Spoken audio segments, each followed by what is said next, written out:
집 한번 사고 싶어서 재테크에 노력 중인 30대입니다.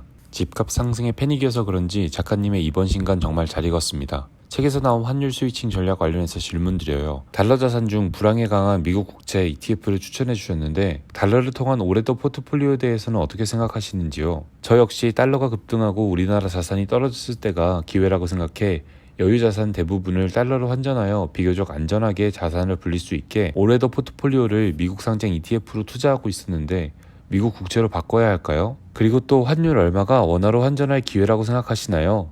안녕하세요. 28년차 이코노미스트 홍춘욱입니다. 자, 오늘은 30대 직장인분에 대한 상담입니다. 남성분이세요. 공부 많이 하신 분이죠. 벌써 이야기만 들어봐도 올웨더를 알고 계신다. 이것만 해도 이미 이분은 재테크의 주린이는 아니고요. 중수는 되셨어요. 근데 이제 올웨더를 이야기하시는 거 보니까 안타깝게도 조금 제가 이야기해 드릴 게 있어서 오늘 답을 준비해 봤습니다. 미국 주식 채권, 신흥국 주식 채권 등에 투자를 하는 올웨더는 굉장히 좋은 상품입니다. 그래서 자산 배분 안 하는 것보다는 100배 낫다. 근데 이 올웨더 상품에 한 가지 문제가 있어요.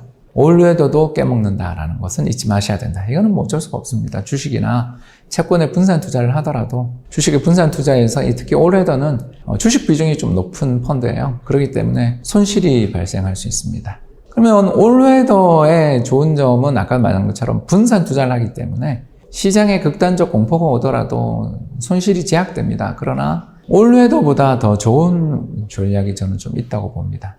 올웨더 전략의 성과에 대해서 조금 이야기를 하자면 결국은 미국 달러로 환산되어 있는데 투자를 하고 있어요.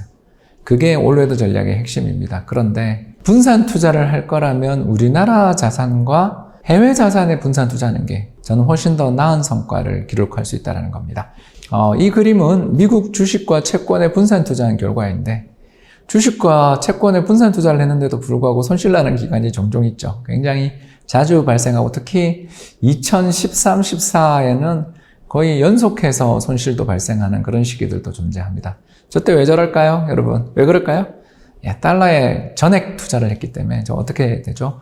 환율이 저때 떨어지는 시기, 안정되는 시기에는 환차손이 수입보다 더 커지는 거죠. 저기다 올인해서 그렇게 됐습니다.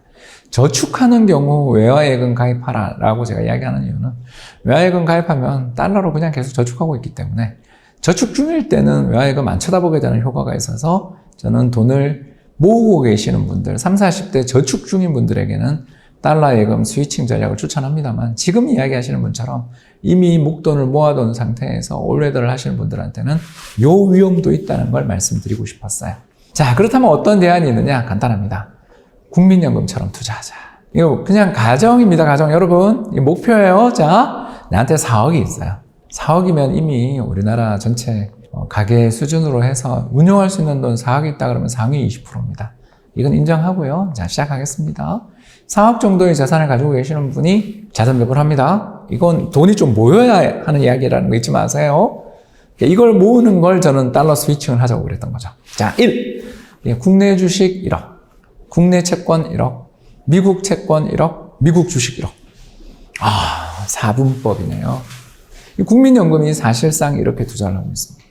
참고로 국민연금은 1999년부터 2020년까지 연평균 수익률 얼마일까요? 6.03. 두 번째, 마이너스 거의 기록하지 않습니다. 언제 기록했냐? 2008년 글로벌 금융위기, 2018년 미중 무역 분쟁 때 잠깐 마이너스 기록했지만 그 손실률이 0% 되었습니다. 20년에 걸쳐서 6% 이상의 수익을 기록해주면서 마이너스 나지 않는 포트폴리오. 올해도보다 훨씬 안정적이죠. 이거 합시다. 근데 안타깝게도 올해도처럼 상품화되어 있지는 아직 않아요. 이 전략을 하시는 분들에게 제가 꼭 추천하고 싶은 이야기 다시 합니다. 계좌 자꾸 쳐다보시면 안 되죠. 이거는 외화예금 가입하면서 우리가 습관적으로 길들였죠. 계좌 자꾸 쳐다보면 투자 실패합니다. 매매하고 싶죠. 이 자산 배분 전략은 굉장히 유용한 전략이니 꾸준히 장기 투자하실 분들에게 유용한 전략입니다. 이 장기 투자하려면 어떻게 해야 돼요? 계좌 쳐다보면 안 되죠. 그걸 하기 위해서 우리가 어떻게 했습니까? 외화예금 가입해서 목돈 모아라 그랬죠. 투자의 습관을 들인 다음에 가능한 전략입니다. 이 전략은. 잊지 마세요. 계좌 자주 쳐다보지 말고 1년에 한 번 정도만 쳐다보고서 내가 원래 짰던 포트폴리오보다 좀 바뀌었네 그러면 리밸런싱. 원래로 다시 돌리는 정도만 하면 좋겠습니다. 자, 이제 마지막으로 주택을 사기 위해서 이 전략을 쓰겠다라고 이야기를 하셨는데 저는 개인적으로 지금 이제 막 목돈을 모아서 아까 제가 4억을 가정했죠. 상위 20% 가정했습니다. 4억 정도의 순자산을 가지고 계신 분이 이건 뭐 전세나 월세도 있을 거 아니에요. 자, 이분이 집을 지금 모든 돈을 톡 털어서 그 돈을 집을 산다. 저는 그렇게 동의하기 어렵습니다. 왜 그런가? 자산이 충분하고 여력이 있으신 분들 입장에서야 이 집 사는 거에 대해서 저는 찬성합니다. 그런데 지금 이제 막 자산 배분해서 돈을 불려야 되는 분이 모든 돈을 털어서 한 방에 올인한다. 꼭 집을 30대에 사셔야 되나요? 다음 사이클에 삽시다. 환율 급등해서 국내 자산 시장이 한 10년 안에 안 빠지겠어요? 저는 너무 그렇게 집 사는데 모든 목표를 두지 않았으면 좋겠다. 자산이 충분히 갖고 있고 현금도 가지고 계신 분이 집 산다? 저는 찬성이라니까요. 근데 이제 모든 돈을 모아서 아까 제가 이야기했던 4억 정도 모으는 것도 굉장히 힘들으셨을 텐데 그 돈 들고 그걸로 한 방에 올인한다? 그건 자산 배분 철학이랑 안 맞지 않아요, 여러분? 저는 오늘 방송 여기까지 하겠습니다. 그리고 환율에 대한 매도 타이밍 질문도 하나 주셨는데 그건 지난번 동영상 링크로 대체했으면 좋겠어요. 지난번 동영상에서 제가 그 달러에 대해서 투자를 하면서 언제 환전하냐에 대해서 상세히 말씀드렸거든요. 너무 타이밍 재지 말고 환율 100원에서 한 200원 정도 올라가고 두 번째가 조건이 뭐였냐면 국내 주식이나 부동산 시장이 크게 흔들리는 엔드 조건이었죠. 잊지 마세요. 환율이 한 해에 100원 이상 급등, 200원 이상 급등하면서 우리 국내 자산 시장이 흔들릴 때 그때가 달러를 환전할 타이밍이다. 너무 쉽죠?